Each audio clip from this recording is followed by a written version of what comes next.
কালো জিরা ভর্তা কার কার প্রিয়? আচ্ছা, আমার তো খুব প্রিয়। আমি কাঁচা খেতে পারি না, তাই ভর্তা বানিয়ে খাই। তোমরা কি এরকমের খাও আমার মতো? জানিও কিন্তু। ঝাল ভালো করে তেলে ভেজে নিতে হবে যতক্ষণ পর্যন্ত কালো না হবে, বাদামি কালার। ঝাল ভাজতে ভাজতে এটাই তোমাদের বলতে চাই যে তোমরা খাবারের অরুচি যারা খেতে পারো না একদম, তারপর যাদের শরীরে অতিরিক্ত ব্যথা বিষ, তারা যদি এই কালো জিরা প্রতিদিন ভর্তা করে খেতে পারে তাদের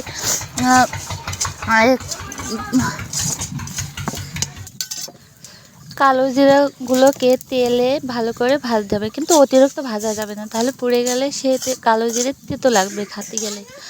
ভাজতে ভাজতে তোমরা আমাকে জানো, তোমরা কি কালো জিরা খাও? আসলেই খাও না পছন্দ করো না?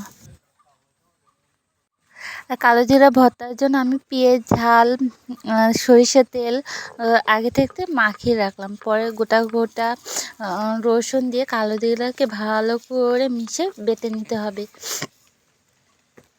কিন্তু কালো জিরার ভিতরে কোনো রকম পানি অ্যাড করা যাবে না, রসুন দিয়ে বাটতে হবে। পানি নিয়ে বাটলে সে কালো জিরা তোমরা ভর্তার বদলে পানি গোলা হয়ে যাবে, তখন সেটা খাতেই পারবে না।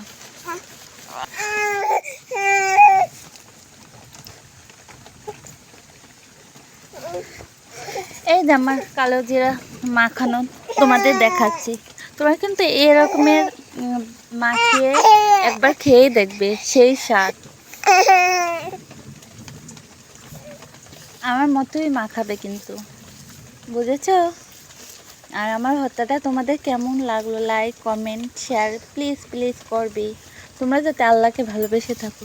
আচ্ছা, আমি তোমাদের এত কষ্ট করে ভিডিও বানিয়ে দেখাই, আর তোমরা আমার ভিডিও দেখছোই না কেন? আমাকে তোমরা একটু ভালোবাসো না?